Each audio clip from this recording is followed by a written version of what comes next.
nangyayaring ito Opo. na inumpisahan nila pagkatapos tinatanggi nila. 'Di ba? Yung pension daw ng mga retired na general. 'Di ba? Opo. Na sila ay kumukontra sa gobyerno, sila ay nagkikriticize sa gobyerno, ay tatanggalin daw. Siyempre, mag-aalboroto itong mga to. Pagkatapos silang manilbihan, 20 years or maybe more, itinaya nila yung kanyang buhay sa pagkasundalo yan hindi naman basta nasa likod ng desk yan. Yes. Pagkatapos yung sa kanilang old age, ay yun na lang ang inaasahan nila pagkatapos nila yung kanilang kabataan ay kanilang Naubos ibinuhos. na. Oo, ibinuhos Binuhos. sa paglilingkod, sa pagtatanggol ng ating bayan, tatanggalan mo ng pensyon. Eto pa, kita mo naman tong administrasyon na to. Opo. Sasabihin mo, fake news. Hindi naman fake news. Di ba sinabi mismo nung spokesman ng Armed Forces, yung babae? Di ba? Sabi niya, yung mga kritiko ng gobyerno, pwede naming i-court martial yan at tatanggalin namin ang pensyon. Pagkatapos sasabihin nyo, fake news. Bako sinang-ayuna naman ng isang admiral. Sabi niya, kasi sumusweldo sila. Yan ay pera ng AFP. Pag hindi sila umayos, sila ay pwede nating kasuhan at tanggalan ng pensyon. Nag-express lang naman ng saloobin itong mga retired. At saka, isa sa mga kanilang pinupunteriya, etong si retired Air Force General Romeo Poquis. Ito ay multi-decorated na opisyal. Ito ay nagretiro honorably. Walang masamang record to. Dahil lamang ito ay noong September 21 ay naunang sumugod sa gate ng Camp Aguinaldo. Nakita ko nga siya ron Pero nauna siya, maaga pa lang, kasama namang ibang retiradong mga opisyal ng ating militar at gustong makipag-usap kay General Browner. Usap lang pala Kaya nga ibig sabihin, bakit mo pipigilan? Citizen din naman yan kahit ba military, bago ipananakot mo pa yung pensyon. Mali. Eto pa, kita mo kung gaano ka doble karang administrasyon na to. Pagkatapos nilang sabihin, at yan ay nasa news, itatanggi nila. Hindi daw totoo yun, fake news daw yun. Sinabi, ayan, pwedeng makita ng lahat, i-google nyo. Pambihira. Baka naman nabigla lang, attorney. Hindi pwedeng mabigla ka pagka ikaw ay military. Inactive service ka. Ayun lang. Pag naka-active service ka, hindi ka pwedeng magsalita ng hindi alam ng superiors mo. Kung spokesman ka, ang sasabihin mo ay yung pinasasabi sa'yo ng iyong principal. In this case, ni General Browner. Iyon nga sinasabi ko, yung ibang mga spokespeople natin, Opo. nagsasalita sila ng kanilang sariling opinion. Hindi po ganyan ang spokesman. Ang spokesman po, ako ay naging tagapagsalita ni Mayor Lim. Dati, Opo. Naging tagapagsalita ako ni Mrs. Arroyo at saka ni FG Arroyo. Naging tagapagsalita ako ng maraming politiko. Ngayon ay tagapagsalita ako ng PDP Laban. Ayun. Hindi ko sinasabi, pag ako ay nag-issue ng official statement, na iyon ay Sarili nyo. sarili ko. Yun. Hindi ako magsasalita. Ngayon, pag nagsalita ako ng opinion ko, sinasabi ko, ito opinion ko. Ayun. Ngunit, ang kaibahan sa akin at yung mga taong yon, yung mga nasa military, inactive service sila. Ako wala ako sa gobyerno. Tama. Kung ikaw ay nasa gobyerno at ang papel mo ay spokesman, ang papel mo admiral, hindi ka magsasalita ng hindi yun ang niloloob ng liderato ng military. Pagkatapos, nung nagkagulo, sasabihin nyo, hindi totoo yan, fake news. Fake news kayo nagsabi. Kaya't minarapat ko na anyayahan, sana nasa linya na ng ating komunikasyon. Nariyan na ba? Si retired General Romeo Poquis. Wow, ganda yun. Marinig natin siya. Para malaman natin kung anong take niya, anong opinion niya. Damdamin niya talaga. Damdamin niya rito sa pangyayaring ito. Anyway, babalikan po natin yan habang kinokontak. Napadala ko na po sa newsroom yung number ni General Poquis. Okay. Pero attorney, in your own opinion, bakit ho nangyayari ngayon yung mga spokesperson ng mga ilan nating mga opisyal, parang iba na ang ginagawa. Yun nga, Kengkoy Dapat hindi nila alam ang trabaho ng spokesperson. Yun, baka ganon. Kung ano lang sabihin, pag sinabi nitong iyong principal, halimbawa, si Ante Claire. Opo. Pag sinabi niya yung ganyan, ang implication niyan, yun ang sinabi ng Pangulo. Pag sinabi ng spokesperson ng AFP na ganito, ang implikasyon, ang nagsabi noon, hindi siya. Yung kanyang boss. Kaya huwag ka magsasalita ng hindi sinabi sa'yo. Lalo na kung ikaw ay nasa gobyerno. Yun Ito lang, ako lately, wala akong mga public statement ng PDP sapagkat wala pong pinapasabi Wala sa akin. pa, yun. Etong nandito, hindi po PDP ito. Ayun. Unless, kaya nilalagay ko po sa aking art card.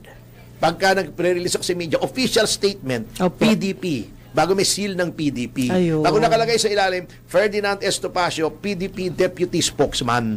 Para alam nila na ako yung Nagsalita. ang nagsasabi noon ay PDP, hindi ako. Ayun. Oo, eto na po. Mapalad po tayo na nasa linya po ng ating komunikasyon si retired Air Force Major General Romeo Poquis. Magandang umaga po, General Romy. At maraming salamat po sa inyong pagpapaunlak sa aming payak na paanyaya. Yan, good morning po.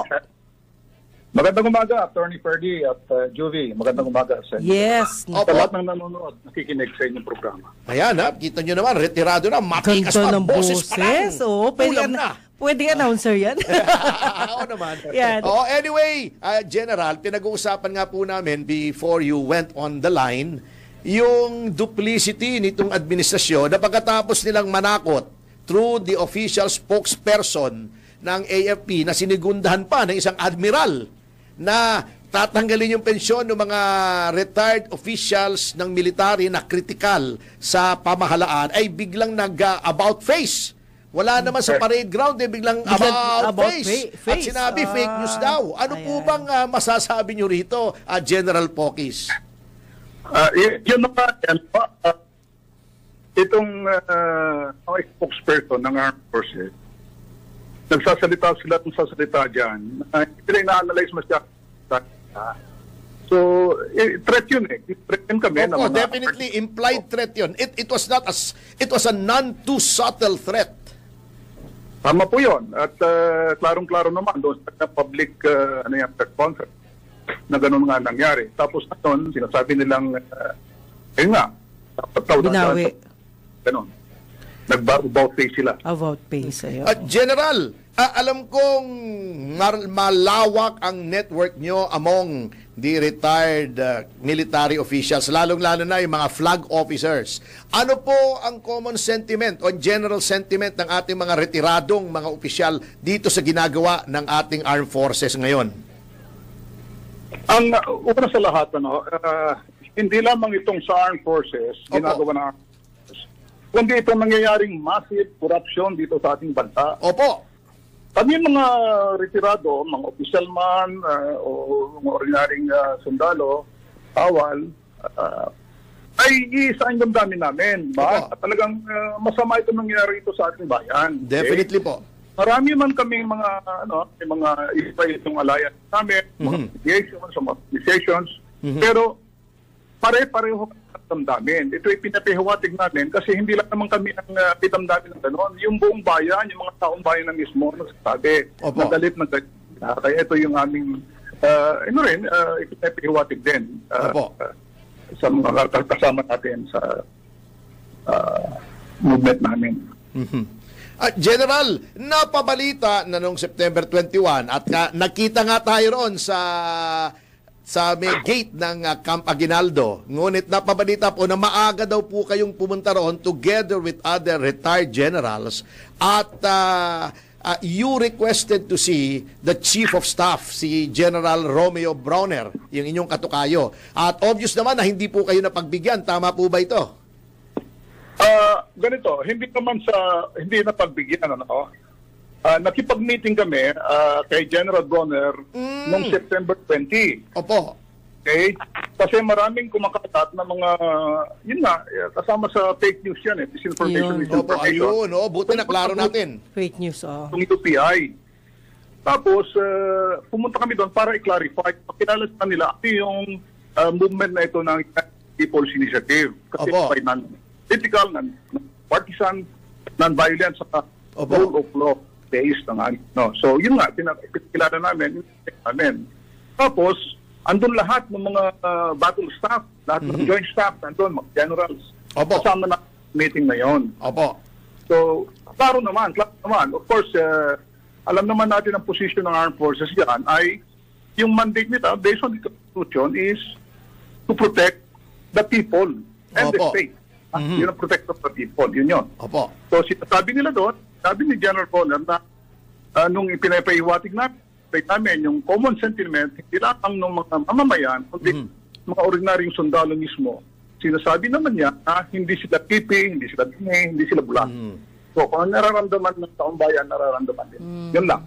Opo. Sa inyong assessment bilang isang dating mataas na opisyal ng ating sandataang lakas, how restive are the members of the ordinary rank and file soldiers tungkol po sa nangyayaring corruption na ito? So, yung assessment namin dito talagang hindi lamang majority, kung talagang lubos-lubos ang kanilang, hindi naman rested, kundi kanilang matinding damdamin sa corruption. Of course, hindi nila pwedeng ipahiwatig yan openly or in public dahil nako-uniforme sila eh. Alam naman natin yan. Of course, opo. Pero kanilang mga pamilya, kamag-anak, gano'n, ay damang-daman natin sa Manila ang nangyayaring pandarambong dito sa ating bayan. Opo. Hindi mo iikpas yan na gano'n sundalo. May nararamdaman ba kayong general? Last question po ito bago ko kayo i-turn over kay Ma'am Juvie. May nararamdaman ba kanyong parang groundswell na nangyari noong 1980s na nagkaroon ng Reform the Armed Forces Movement na pinangunahan ng ating kaibigang si Gringo Honasan? Meron ba kayong nararamdaman o may bulong-bulungan bang nangyayari po yan ngayon? May lumalabas na ganyan, ano? Pero itong question natin ngayon ay totally different noon. Dahil noon, 1986 particularly, ang nag-umpisa talaga doon ay yung mga sundalo, yung mga Reform the Armed Forces Movement. Opo. Okay? So it's initiated by the military. Opo. Dito ngayon, walang ganoon na initiation ng military. Wala. Ang nangyayari ngayon ay ipinahiwatig ng mga taong bayan mismo kanilang hindi lang pagkadismaya, kundi yung galit at tuot dito sa mga billion-billion, in fact, trillion na ng mga corruption na ito nangyayari. So marami mga alikastas dyan, may ibang grupo. In fact, isa ako sa sinasabi nilang nag-udyok daw ng kudita. Wala kaming pinag-uusapan, wala kaming pinag-udyokan na mag-kudita o sino man. Opo. Wala yun. Opo. Tama po yung kami man sa PDP ay we are against any extra-constitutional regime change. Yes. At ang aming stand, any change must be made within the four corners of our Constitution. Tama po yun. Opo. Yun po yung aming non-political kami. Constitutional based kami. Ayaw namin violent. Yun ang naming nasabi sa mga membro namin. Opo, tama po yun. Oo, kasi sabi nga ni Sting, yung singer, nothing comes from violence and nothing ever will.